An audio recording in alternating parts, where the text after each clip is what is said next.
Alors, maintenant, on vient justement au sujet final de cette soirée qui est le plus important à mes yeux. Et vous allez me dire, vous allez me dire ce que vous en pensez. Alors, les contractions de la Terre continuent. Ok, il y a cette idée qu'on a aussi dans la chanson On y arrive, les douleurs de naissance d'une nouvelle humanité viennent de commencer. Donc, qui va donner naissance à cette nouvelle humanité, c'est la Terre qui est le corps physique du féminin sacré, etc., etc. Bref. Et donc, elle est enceinte, notre Terre, elle est sur le point de donner naissance à un merveilleux nouvel humain qui sera inévitablement harmonieux, pacifique et sage.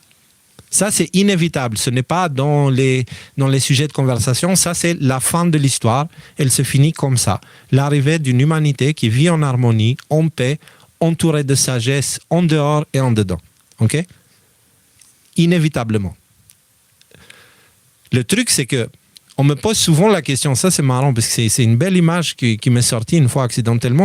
On me dit, Léo, comment tu te sens maintenant? Toi, tu parles de tous ces sujets, le monde, machin, les guerres et tout, tu parles d'apocalypse et l'invasion russe et machin et trucs. Comment tu te sens? Je dis, écoute, je me sens comme si ma femme est en train d'accoucher à côté de moi. Je suis en train de la voir souffrir le martyre. C'est anxiogène, ça me stresse, je souffre avec elle par empathie, tu vois, c'est normal, c'est quelqu'un que j'aime. Mais en même temps, je suis émerveillé par ce qui est en train de se passer, l'arrivée de cette nouvelle vie.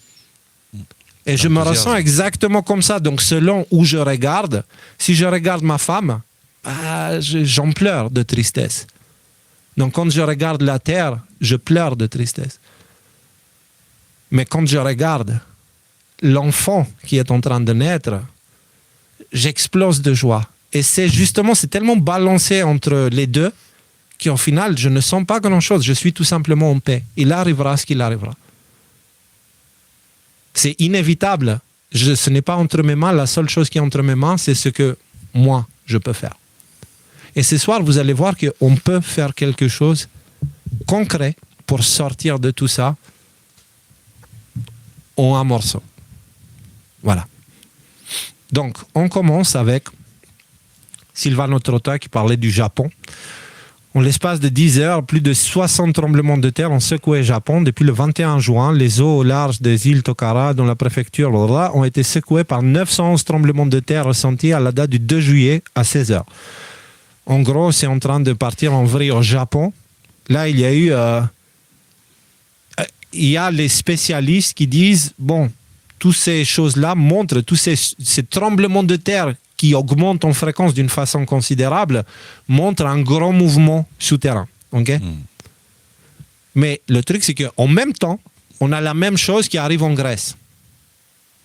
En Grèce, on commence à avoir, vous savez, avec Santorin, récemment, on avait vu le volcan, on commence à voir aussi ce genre de choses à différents points de la Grèce, et la Grèce, elle est sur une faille de plaques tectoniques, tu vois.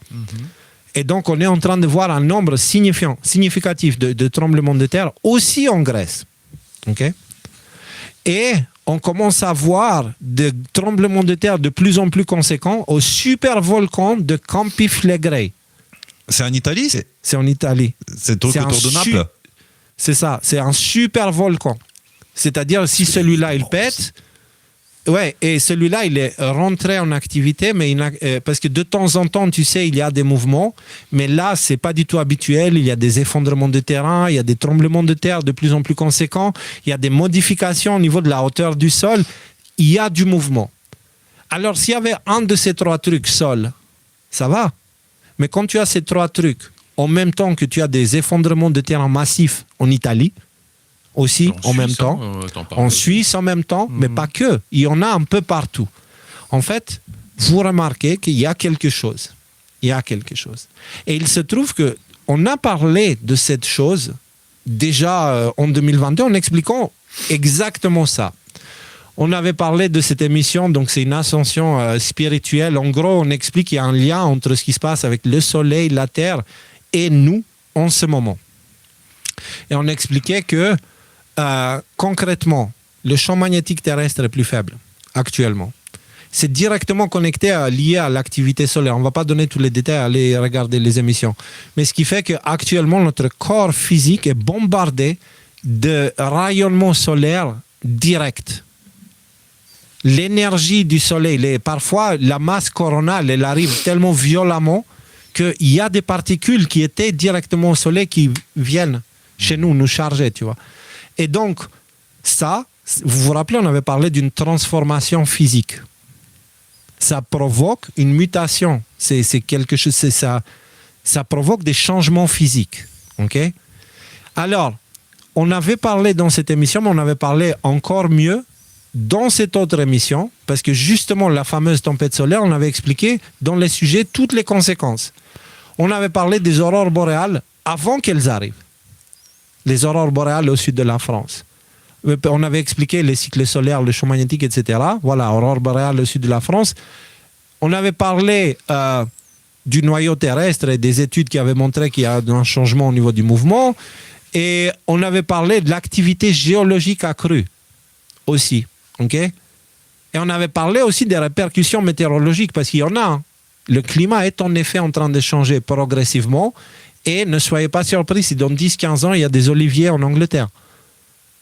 Bah, ça a été déjà le cas au Moyen-Âge, il me semble.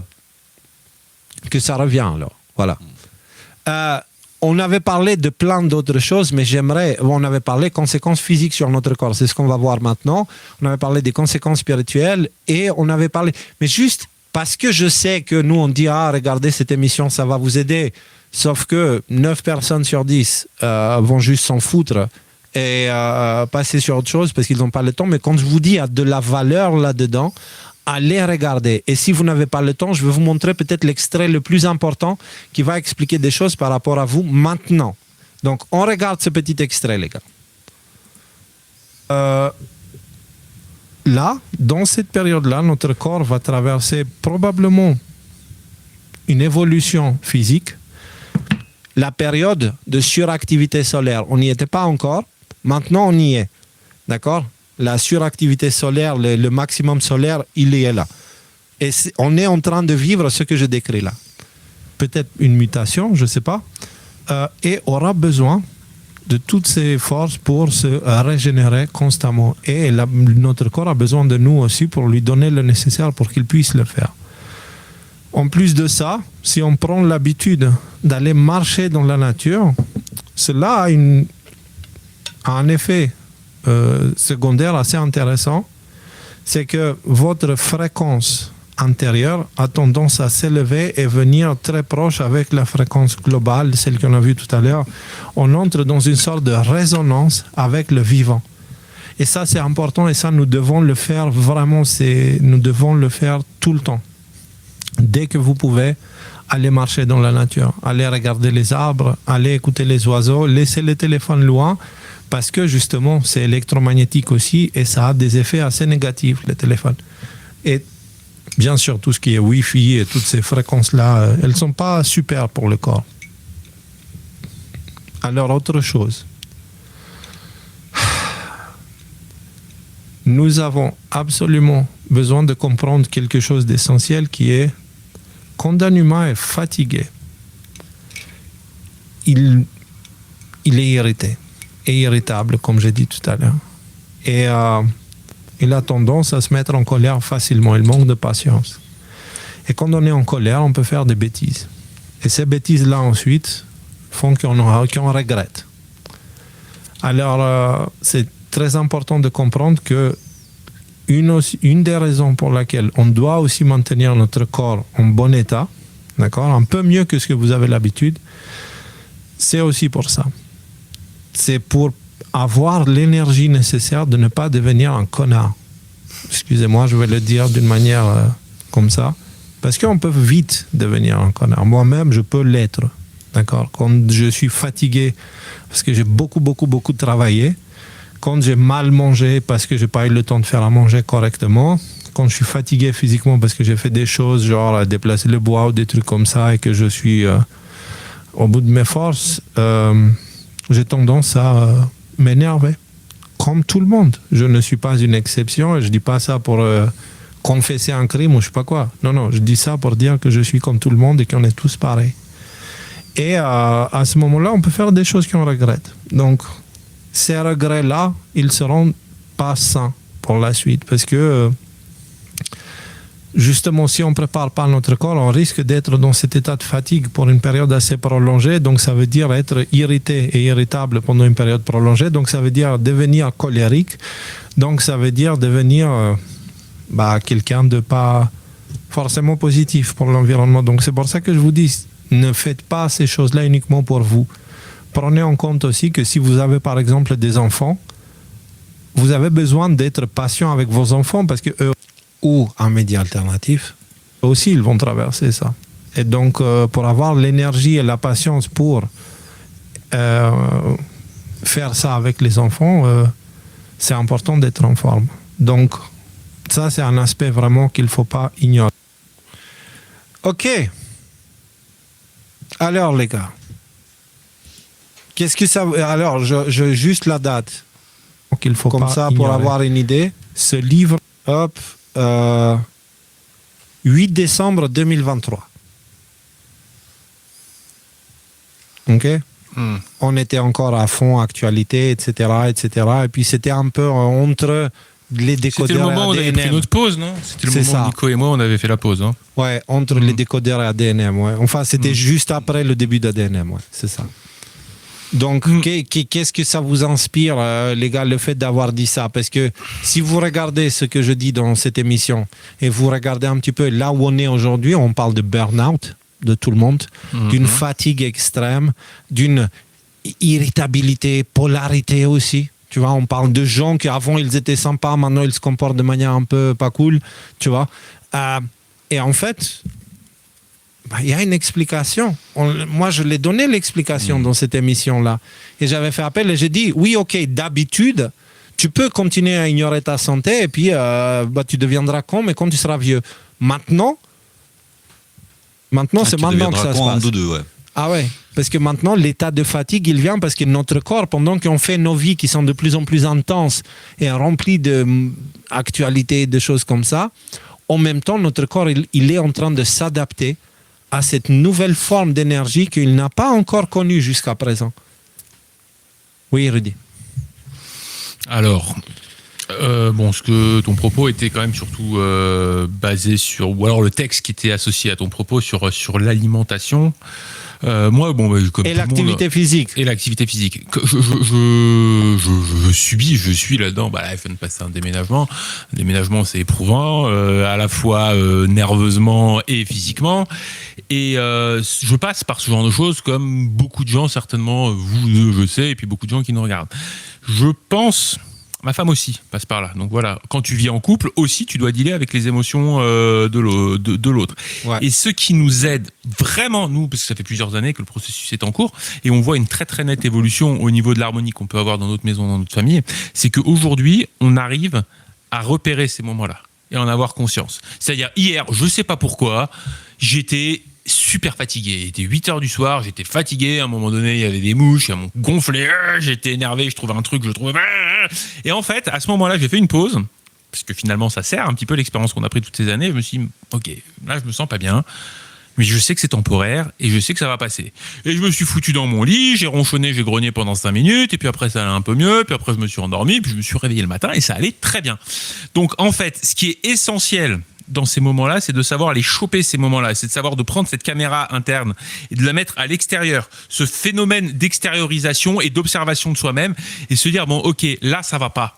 Là, ça va pas, mais j'ai de l'expérience. Je sais comment ça se passe et je sais que ça va s'arranger. Je sais que là, un tel, il est énervé, mais qu'en fait, c'est juste parce qu'il est pas bien et qu'après, il va redevenir bien. Ça remet pas ni mon couple en cause, ni ma famille en cause, ni les choix que j'ai fait dans ma vie en cause. C'est juste là, en ce moment, ça va pas. Et ça va pas, sont temporaires. Moi, ce que je peux vous donner comme conseil, si jamais vous avez du mal à faire ça, un moment où vous vous sentez bien, et que vous avez conscience de ça, parce que c'est super facile d'avoir conscience de ça quand tu te sens bien. C'est quand tu es dans cette énergie noire que c'est vraiment difficile. Quand tu te sens bien, tu prends un quart d'heure et tu t'écris une lettre à toi-même.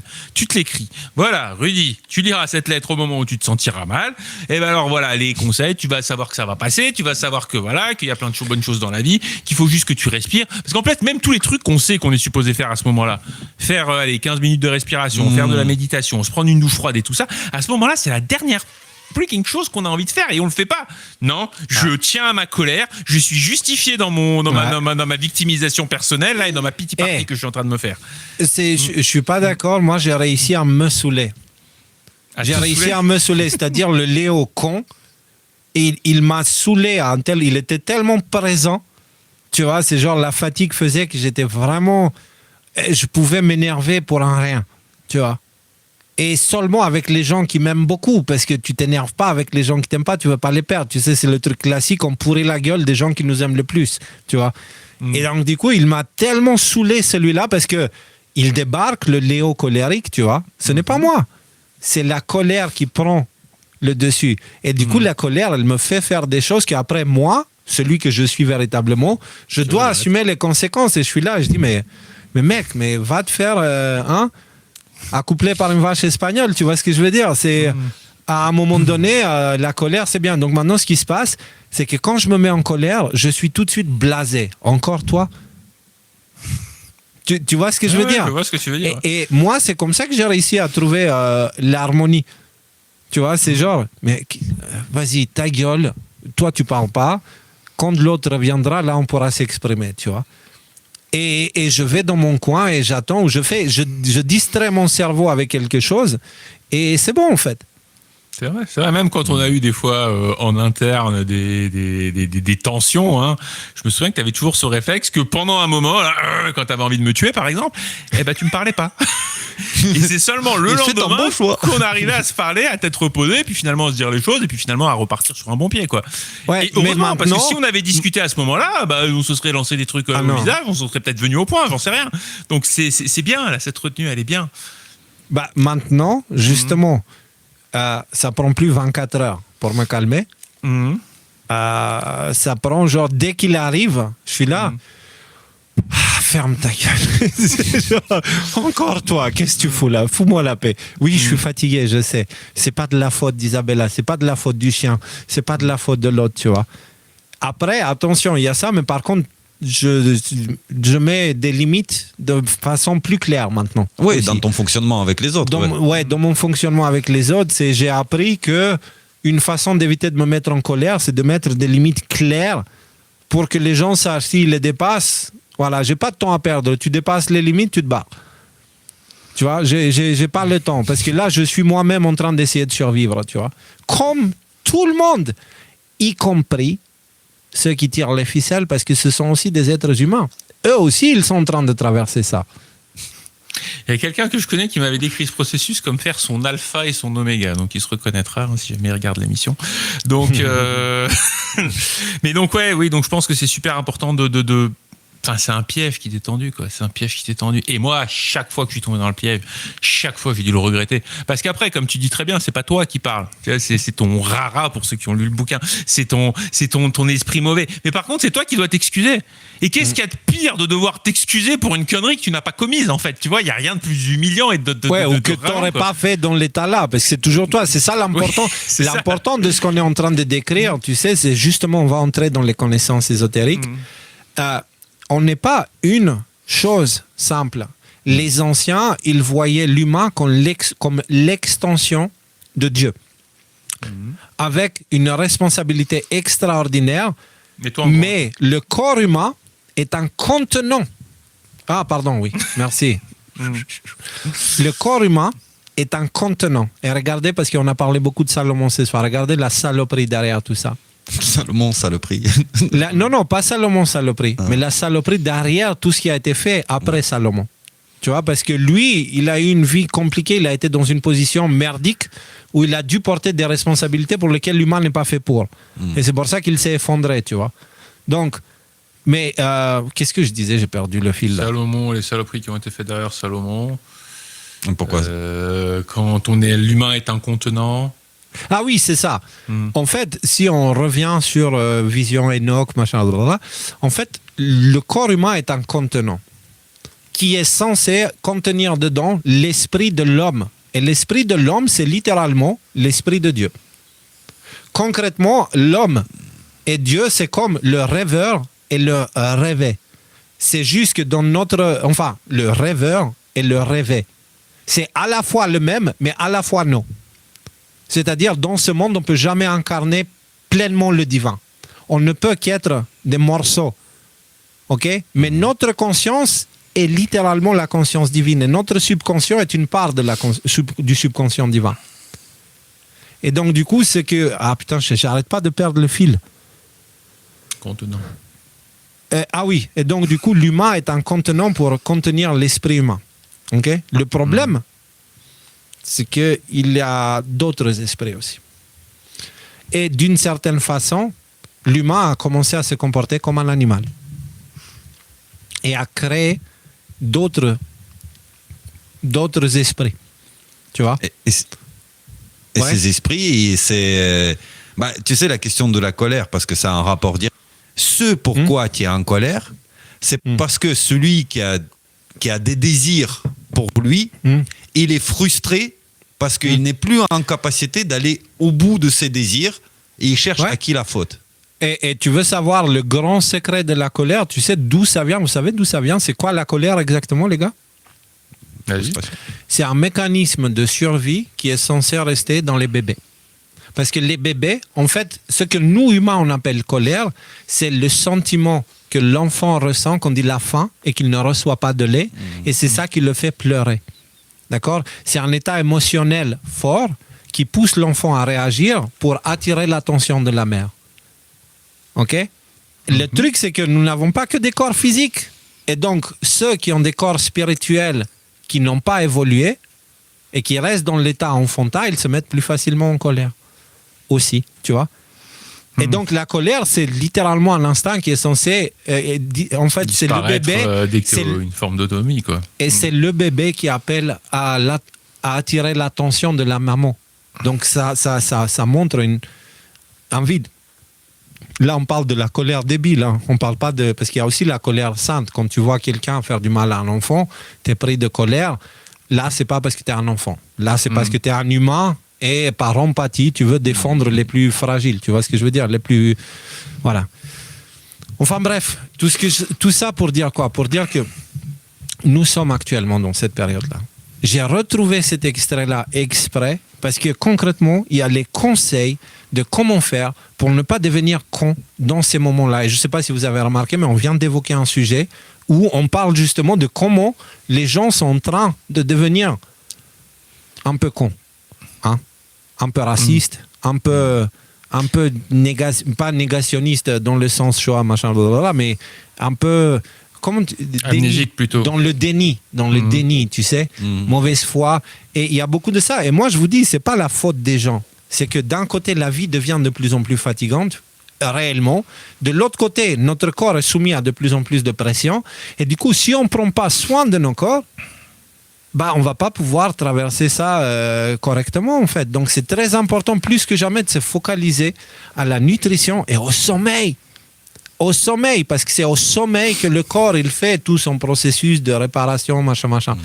Les deux sont importants, surtout le sommeil. Et veille spirituelle passe obligatoirement par des périodes de sommeil suffisantes pour un repos complet. Voilà. Et donc, ouais. Il y a un lien que tu aurais pu ajouter d'ailleurs à ces liens, c'est quand on a fait, tu te rappelles, la mythologie grecque? Ouais. Tu te rappelles quand on a parlé de Gaïa et son désir permanent de créer, mais elle également, elle a dévoré ses enfants en fait. Ouais. Elle a détruit ses enfants. J'étais là. Tu vois ce qui se passe? Hein?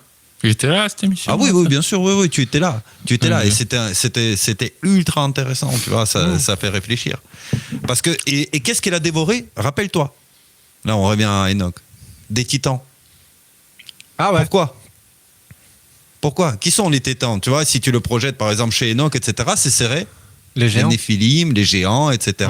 Les idéologies. Et on a déduit que c'était également des égrégores, des modes de pensée, des modes de fonctionnement. Donc qu'est-ce qui est en train de disparaître avec ces tremblements de terre et toutes ces choses-là? Et qu'est-ce qui est en train justement de s'agiter à cause de ça, à cause de ce fait que c'est au bord d'extension. C'est tous ces modes de pensée. Tu veux savoir pourquoi véritablement certains ils veulent absolument faire tomber la Russie? Pourquoi? Parce que c'est là-bas où ils veulent aller. Parce que... Le lac Baïkal va dégeler. Il va devenir accessible. Non, tu parles de l'océan du Nord. Parce que le lac Baïkal, il est gelé seulement en hiver. Mais il ne sera plus gelé du tout, en fait. Et il deviendra, ça entrera dans des processus naturels avec météo, machin, blablabla. Bref, il y aura des changements et ces changements géologiques, ils vont avoir un impact sur les civilisations. C'est comme ça que les civilisations, elles se fondent. C'est ça. En fait, le vrai jugement, c'est ça. OK? Ça se passe par là. Et dans cette période-là, concrètement, il va y avoir ces événements naturels qui vont faire effondrer le système. Celui qui essaye de survivre maintenant avec ses faux prophètes et tout le bordel. Celui-là, il va s'effondrer. C'est une structure gigantesque. C'est une illusion qui, dans ce cas, ne pourra juste pas survivre. Qui va pouvoir survivre dans ce cas-là? Ceux qui se connectent avec la nature. Parce que la nature va les guider par intuition et va leur donner aussi de l'énergie à travers la nourriture pour traverser tout ça. Et toutes ces choses-là, c'est le temps de les prendre en compte pour éviter de déraper dans des réponses faciles. Parce qu'à partir de maintenant, on est fatigué, d'accord? Et on est très tenté par les réponses faciles. Celles qui nous mettent dans la position du gentil et qui nous font qu'on pointe du doigt l'autre comme étant l'ennemi, tu vois. Et ça, c'est pas bien. Ceux qui prendront ce choix, ce sont ceux qui sont marqués par la bête, concrètement, tu vois. Et c'est aussi simple que ça. Donc, moi, je tenais à parler de ça et à partir du prochain live, on va entrer dans le vif du sujet pour que vous compreniez que la spiritualité, en fait, finalement, c'est devenu un petit peu comme la finance. Ils ont créé un langage qui les rend mystiques, cachés, machin, alors que les choses sont tellement simples. La spiritualité, elle te dit que l'eau est mouillée et que si tu vois que l'eau est gelée et que c'est solide, c'est probablement froid. Je sais quoi, Léo? Tout ça pour dire que mangez bien, dormez bien, faites de l'exercice et regardez pas trop la télé. Voilà. Et ne soyez pas trop cons. Non. Attends, quand même. Tu vois, c'est marqué dans les textes. Il y a ceux qui ont les yeux pour voir et puis il y a ceux qui n'ont pas les yeux pour voir. C'est facile de voir si tu as des yeux pour voir. Mais si t'as pas les yeux pour voir, tu peux. C'est pas parce qu'on te fout ta gueule en disant t'as pas les yeux pour voir que d'un coup tu vas te mettre à voir. Par contre, il y a des gens qui ont des oreilles pour entendre. Et je pense que les gens qui ont les oreilles pour entendre, ils sont là pour entendre ce qu'ont à dire les gens qui ont les yeux pour voir. Et aussi le cœur dans la sincérité. Donc, je veux dire, peut-être que c'est facile pour toi, Léo, la spiritualité, ça allait beaucoup moins pour moi. Et des fois, tu me dis des trucs évidents. Et me dis, c'est pas con. Mais pourquoi vous l'avez pas vu tout seul? Pourquoi est-ce qu'il y a besoin que quelqu'un me l'explique pour ça? Donc ça, c'est un truc comme ça. Je pense pas qu'il faut déjà ce que tu vois comme une simplicité. Moi, non, mais en fait, c'est le langage. Pourquoi tu le comprends comme moi je le dis alors qu'il y en a plein d'autres qui l'ont dit avant? Les jargons. Ben peut-être effectivement qu'il y a c'est parce que l'autre il t'expliquait que si tu fais du shorting à 45 points et toi tu dis mec je comprends rien de ce que tu dis, mais si moi je te dis Rudy, en fait l'eau froide certes c'est désagréable mais quand tu vas dedans ça stimule ton corps, ça le force de sortir de sa zone de confort et c'est comme ça qu'il se renforce et là tu fais c'est logique en fait, tu vois. Ouais, mais ce que je veux dire c'est que tout ce qui est la spiritualité c'est ça finalement, hein. C'est le manuel de l'existence. Moi, souvent, les maths, c'est simple. Je le dis sans frimer. Pour moi, souvent, les maths, c'est simple. Souvent, un truc que je pense que je peux expliquer à un enfant qui a 8 ans, il y a des gens qui ont 30 ans qui le comprennent pas. Parce qu'ils se sont braqués, parce qu'ils n'ont pas le cerveau pour ça, parce que souvent, à mon avis, ils ont eu des mauvais profs qui ont mal expliqué, parce qu'ils se sont mis dans la tête l'idée qu'ils étaient nuls en maths et qui, du coup, ils ont un traumatisme par rapport à ça. Ce que je veux dire, c'est qu'on a nos talents, on a nos visions, on a nos choses pour lesquelles c'est facile. Et voilà. Si jamais dans notre groupe il y en a au moins 2 ou au moins un qui a ses talents pour les exprimer, qu'il le fasse. Et je pense que ça servira à plein de gens et c'est super. Mais crois bien que quand moi je te dis putain j'ai rien compris, c'est pas de la paresse, c'est pas de la stupidité. Non, c'est pas ça. Moi, c'est ce que je te dis, c'est que si t'as pas compris, ce n'est pas parce que tu es bête, c'est parce que le jargon utilisé est tellement coloré. Si je te parle de Dieu, Tu vois, 9 personnes sur 10 s'imaginent, Dieu qui touche avec son doigt dans une peinture. Ils s'imaginent un gars avec une barbe blanche ou je sais pas quoi, tu vois. Ouais. Alors que vous allez voir que les initiés, ce qu'ils appellent Dieu, c'est tout simplement le principe du tout. Le principe du tout. C'est-à-dire Dieu est tout. Tout ce qui existe et qui n'existe pas. Tout, c'est tout. Tout ce qui a existé, qui n'existera, qui existera, etc. Tout. Et donc, de ce fait, le tout n'a pas de naissance, parce que le tout a toujours existé. Tu vois ? Le tout ne peut pas se diviser. Donc, moi, je suis un avec le tout. Ouais. Il ne peut pas se séparer de lui-même. Donc, je reste connecté avec le tout. Et donc, quand tu remplaces le mot Dieu par tout, mais le truc, c'est qu'à la base, le mot Dieu, ça ne voulait pas dire le bonhomme blanc qui habite sur un nuage avec la barbe et qui est habillé en blanc. C'est pas ça, Dieu. À la base, Dieu était le tout et la loi qui entoure ce grand tout. Tu vois ? Et donc, du coup, quand tu mets les bons mots, là, tu comprends un peu mieux. Tu vois ? Mais si je te dis Dieu, écoute, ça dépend. Si tu es indien, tu vas comprendre autre chose que si tu es pakistanais, que si tu es japonais, que si tu es chinois, que si tu es albanais ou français, tu vois ? Ouais, donc, et c'est ça le problème. Donc, c'est un langage déjà compliqué, le langage spirituel. En plus de ça, il est divisé culturellement, religieusement. Il y a plein de divisions dans les divisions. Et c'est ça la fameuse tour de Babel, que les gens ne parlaient plus la même langue. Ouais. Même quand ils parlent la même langue, ils ne parlent pas la même langue. Moi, je me suis retrouvé, je ne sais pas combien de fois, à traduire du français au français entre deux personnes qui étaient d'accord, mais qui partaient du principe qu'ils n'étaient pas d'accord. Et donc, du coup, mais putain, mais il fait chaud. Mais ouais, non, mais il fait pas chaud. La température est haute. Oui, non, mais mec, il fait chaud. Non, il fait pas chaud, la température est haute. Je dis, mais vous êtes cons tous les deux. Tu vois, vous êtes en train de dire la même chose. Ils disent à la fin, ah ouais. Ouais, c'est vrai, en fait. Tu vois ce que je veux dire? Donc, je pense que si on touche au principe hermétique, okay, on va parler de Hermès et de ses connaissances, Hermès, Trismégistre, machin. Dit comme ça donne pas envie. Non, mais parce qu'il vient plus tard, Hermès, tu vois ce que je veux dire? Il vient après la grande danse. C'est celui qui a ouvert la danse, c'est Enoch, tu vois, encore une fois.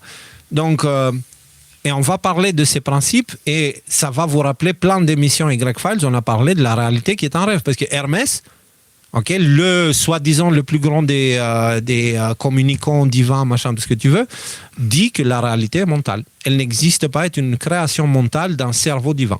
Voilà.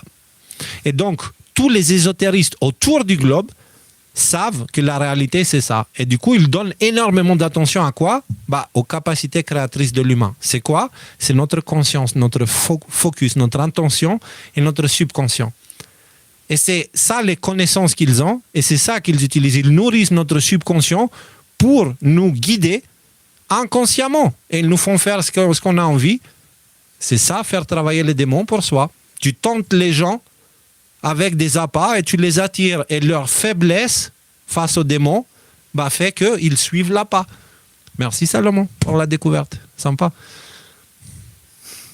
Tu vois, parce qu'il te dit dans la Bible, il a fait travailler plein de gens, mais il avait aussi plein de gens pour surveiller les gens qu'il faisait travailler. Donc ça veut dire les gens qui étaient en train de construire le temple ne le faisaient pas par volonté, ce qui n'est pas très divin pour construire un temple, tu vois. Ils étaient des volontaires désignés. Des volontaires obligatoires. Volontaires albanais. Là, voilà, c'est ça. Donc, si vous voulez, ce que je suis en train de vous dire, c'est que finalement, l'histoire des religions, l'histoire de la Bible, c'est pas du tout celle qu'on croit, en fait. L'histoire de la Bible, elle dénonce justement ceux qui la secouent là-haut et qui disent « c'est ça ».